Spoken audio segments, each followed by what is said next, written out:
ನಿಮ್ಮೆಲ್ಲರಿಗೂ ತಿಳಿದಿರೋ ಹಾಗೆ ಈ ಬಾರಿಯ 69ನೇ ಫಿಲ್ಮ್ ಫೇರ್ ಅವಾರ್ಡ್ಸ್ ಕಾರ್ಯಕ್ರಮ ನಡೆದಿದೆ. ಅದರಲ್ಲಿ ವಿಶೇಷವಾಗಿ ಇವತ್ತಿನ ಈ ವಿಡಿಯೋದಲ್ಲಿ ನಾವು ಕನ್ನಡ ಚಿತ್ರರಂಗಕ್ಕೆ ಯಾವೆಲ್ಲ ವಿಭಾಗದಲ್ಲಿ ಯಾರ್ಯಾರಿಗೆ ಅವಾರ್ಡ್ ಸಿಕ್ಕಿದೆ ಅನ್ನೋದನ್ನ ನಿಮ್ಗೆ ಹೇಳೋದು ಕೊಟ್ಟಿದೀವಿ. ಹಾಗಿದ್ರೆ ಬನ್ನಿ, let's dive into the video. Hi, ಎಲ್ರಿಗೂ ನಮಸ್ಕಾರ ಅಂಡ್ ಖಡಕ್ ಸಿನಿಮಾಗೆ ಸ್ವಾಗತ. ಮೊದಲನೇದಾಗಿ ಬೆಸ್ಟ್ ಫಿಲ್ಮ್ ವಿಭಾಗದಲ್ಲಿ ಪ್ರಶಸ್ತಿಯನ್ನ ಪಡ್ಕೊಂಡಿರುವಂತಹ ಕನ್ನಡ ಸಿನಿಮಾ ಅಂದ್ರೆ ಅದು ಡೇರ್ ಡೆವಿಲ್ ಮುಸ್ತಫಾ. ಪೂರ್ಣಚಂದ್ರ ತೇಜಸ್ವಿ ಅವರ ಕಾದಂಬರಿ ಆಧಾರಿತ ಈ ಸಿನಿಮಾವನ್ನ ಶಶಾಂಕ್ ಸೋಗಲ್ ಅವರು ನಿರ್ದೇಶನ ಮಾಡಿದ್ರು ಹಾಗೂ ಡಾಲಿ ಧನಂಜಯ್ ಅವರು ಈ ಸಿನಿಮಾವನ್ನ ಪ್ರೆಸೆಂಟ್ ಮಾಡಿದ್ರು. ಬಿಡುಗಡೆಯಾದ ಸಂದರ್ಭದಲ್ಲಿ ಕೂಡ ಸಾಕಷ್ಟು ಜನಮನ್ನಣೆಯನ್ನ ಪಡ್ಕೊಂಡಿರುವಂತಹ ಈ ಸಿನಿಮಾ ಫಿಲ್ಮ್ ಫೇರ್ ಅವಾರ್ಡ್ ನಲ್ಲಿ ಕೂಡ ಬೆಸ್ಟ್ ಫಿಲ್ಮ್ ಕ್ಯಾಟಗರಿಯಲ್ಲಿ ಅವಾರ್ಡ್ ಅನ್ನ ಪಡ್ಕೊಂಡಿದೆ.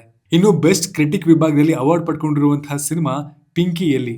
ಪೃಥ್ವಿ ಕೋಣನೂರು ನಿರ್ದೇಶನದಲ್ಲಿ ಮೂಡಿಬಂದಿದ್ದ ಈ ಸಿನಿಮಾ IMDb ನಲ್ಲಿ 8.3 ರೇಟಿಂಗ್ಸ್ ಅನ್ನ ಕೂಡ ಪಡ್ಕೊಂಡಿದೆ. ಇನ್ನು ಬೆಸ್ಟ್ ಡೈರೆಕ್ಟರ್ ವಿಭಾಗದಲ್ಲಿ ಎಲ್ಲರೂ ಅನ್ಕೊಂಡಂತೆ ಹೇಮಂತ್ ರಾವ್ ಅವರಿಗೆ ಪ್ರಶಸ್ತಿ ದೊರಕಿದೆ.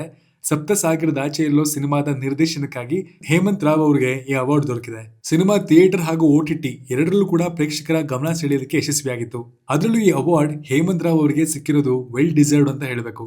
ಬೆಸ್ಟ್ ಆಕ್ಟರ್ ಇನ್ ಲೀಡಿಂಗ್ ರೋಲ್ ವಿಭಾಗದಲ್ಲಿ ಕೂಡ ಸಪ್ತಸಾಗರದ ಆಚೆಯಲ್ಲೋ ಸಿನಿಮಾದ ನಾಯಕ ನಟ ಆಗಿರುವಂತಹ ಸಿಂಪಲ್ ಸ್ಟಾರ್ ರಕ್ಷಿತ್ ಶೆಟ್ಟಿ ಅವರು ಈ ಅವಾರ್ಡ್ ಅನ್ನ ಪಡ್ಕೊಂಡಿದ್ದಾರೆ. ಮನು ಪಾತ್ರವನ್ನ ಪರಿಪೂರ್ಣವಾಗಿ ನಿಭಾಯಿಸಿರುವಂತಹ ಕಾರಣಕ್ಕಾಗಿ ರಕ್ಷಿತ್ ಶೆಟ್ಟಿ ಅವರು ಈ ಅವಾರ್ಡ್ ಅನ್ನ ಪಡ್ಕೊಂಡಿದ್ದಾರೆ. ಇನ್ನು ಬೆಸ್ಟ್ ಆಕ್ಟರ್ ಇನ್ ಲೀಡಿಂಗ್ ರೋಲ್ ಕ್ರಿಟಿಕ್ ಪ್ರಕಾರ ಈ ಅವಾರ್ಡ್ ಅನ್ನ ಆರ್ಕೆಸ್ಟ್ರಾ ಮೈಸೂರು ಸಿನಿಮಾದ ಪೂರ್ಣಚಂದ್ರ ಮೈಸೂರು ಅವರು ಗೆದ್ದುಕೊಂಡಿದ್ದಾರೆ. ಸಿನಿಮಾ ಥಿಯೇಟರ್ ನಲ್ಲಿ ಮೋಡಿ ಮಾಡೋದಕ್ಕೆ ವಿಫಲವಾಗಿರಬಹುದು, ಆದರೆ ನಾಯಕ ನಟ ವಿಮರ್ಶಕರ ಮನ ಗೆಲ್ಲೋದಕ್ಕೆ ಯಶಸ್ವಿಯಾಗಿದ್ದಾರೆ.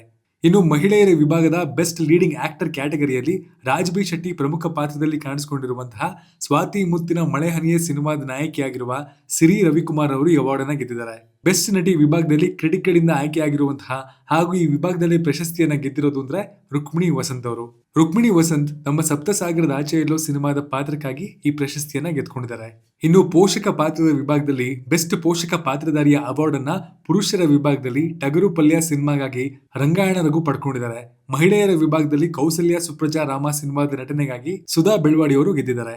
ಸಂಗೀತ ವಿಭಾಗಕ್ಕೆ ಬರೋದಾದ್ರೆ ಚರಣ್ ರಾಜ್ ಅವರ ಸಂಗೀತ ನಿರ್ದೇಶನದಲ್ಲಿ ಮೂಡಿಬಂದಿರುವಂತಹ ಸಪ್ತಸಾಗರದ ಆಚೆಯಲ್ಲೋ ಸಿನಿಮಾದ music album best music album ಪ್ರಶಸ್ತಿಯನ್ನ ಪಡ್ಕೊಂಡಿದೆ.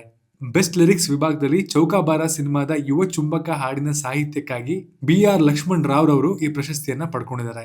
ಹಿನ್ನೆಲೆ ಗಾಯಕ ವಿಭಾಗದಲ್ಲಿ ಪುರುಷರ ಕ್ಯಾಟಗರಿಯಲ್ಲಿ ಸಪ್ತಸಾಗರದಾಚೆಯಲ್ಲೋ ಸಿನಿಮಾದ ನದಿಯೇ ಓ ನದಿಯೇ ಹಾಡಿಗಾಗಿ ಕಪಿಲನ್ ಈ ಅವಾರ್ಡ್ ಅನ್ನ ಗೆದ್ದಿದ್ದಾರೆ. ಮಹಿಳಾ ವಿಭಾಗದಲ್ಲಿ ಅವಾರ್ಡ್ ಅನ್ನ ಅದೇ ಸಿನಿಮಾದ ಕಡಲನ್ನು ಕಾಣ ಹೊರಟಿರೋ ಹಾಡಿಗಾಗಿ ಶ್ರೀಲಕ್ಷ್ಮಿ ಬೆಳಮಣ್ಣು ಅವರು ಅವಾರ್ಡ್ ಅನ್ನ ಗೆದ್ದಿದ್ದಾರೆ. ಬೆಸ್ಟ್ ಡೆಬ್ಯೂ ಫೀಮೇಲ್ ವಿಭಾಗದಲ್ಲಿ ಲವ್ಲಿ ಸ್ಟಾರ್ ಪ್ರೇಮ್ ಅವರ ಮಗಳಾಗಿರುವಂತಹ ಅಮೃತಾ ಪ್ರೇಮ್ ಅವರು ಟಗರು ಪಲ್ಯ ಸಿನಿಮಾದ ನಟನೆಗಾಗಿ ತಮ್ಮ ಮೊದಲ ಸಿನಿಮಾದಲ್ಲೇ ಈ ಅವಾರ್ಡ್ ಅನ್ನ ಪಡ್ಕೊಳ್ಳೋ ಮೂಲಕ ಕನ್ನಡ ಚಿತ್ರರಂಗದ ಭವಿಷ್ಯದ ಭರವಸೆಯ ನಟಿಯಾಗುವಂತಹ ಸೂಚನೆಯನ್ನು ನೀಡಿದ್ದಾರೆ. ಪುರುಷರ ವಿಭಾಗದಲ್ಲಿ ಈ ಅವಾರ್ಡ್ ಅನ್ನ ಡೇರ್ ಡೆವಿಲ್ ಮುಸ್ತಫಾ ಸಿನಿಮಾದ ನಟನೆಗಾಗಿ ಶಿಶಿರ್ ಬೈಕಾಡಿ ಗೆದ್ದುಕೊಂಡಿದ್ದಾರೆ. ಇಬ್ಬರಿಗೂ ಕೂಡ ಮುಂದಿನ ದಿನಗಳಲ್ಲಿ ಕನ್ನಡ ಚಿತ್ರರಂಗದಲ್ಲಿ ಉತ್ತಮ ಅವಕಾಶಗಳು ಹುಡ್ಕೊಂಡು ಬರಲಿ ಅನ್ನೋದು ನಮ್ಮ ಹಾರೈಕೆ. ಜೀವಮಾನ ಶ್ರೇಷ್ಠ ಸಾಧನೆಗಾಗಿ ಲೈಫ್ ಅಚೀವ್ಮೆಂಟ್ ಅವಾರ್ಡ್ ಅನ್ನ ಪ್ರಣಯ ರಾಜ ಶ್ರೀನಾಥ್ ಅವರಿಗೆ ನೀಡಿದ್ದಾರೆ. ಇವಿಷ್ಟು ಅವಾರ್ಡ್ ಗಳನ್ನ ಈ ಬಾರಿ ಕನ್ನಡ ಚಿತ್ರರಂಗದ ವಿಭಾಗದಲ್ಲಿ ಫಿಲ್ಮ್ ಫೇರ್ ಅವರು ನೀಡಿದ್ದಾರೆ. ಇಲ್ಲಿ ಯಾವ ಸಿನಿಮಾಗಳನ್ನ ನೀವು ನಿರೀಕ್ಷೆ ಮಾಡಿದ್ರಿ ಹಾಗೂ ನಿಮ್ಮ ನಿರೀಕ್ಷೆ ರೀತಿಯಲ್ಲೇ ನಿಮ್ಮ ನೆಚ್ಚಿನ ಸಿನಿಮಾ ಹಾಗೂ ಕಲಾವಿದರಿಗೆ ಅವಾರ್ಡ್ ಪಡ್ಕೊಂಡಿದ್ದಾರೆ ಅನ್ನೋದನ್ನ ಕಮೆಂಟ್ ಮಾಡಿ ತಿಳಿಸಿ. ನಾನು ಸಿಗ್ತೀನಿ ಮುಂದಿನ ಒಳ್ಳೆ ಕಂಟೆಂಟ್ ವಿಡಿಯೋ ಜೊತೆಗೆ.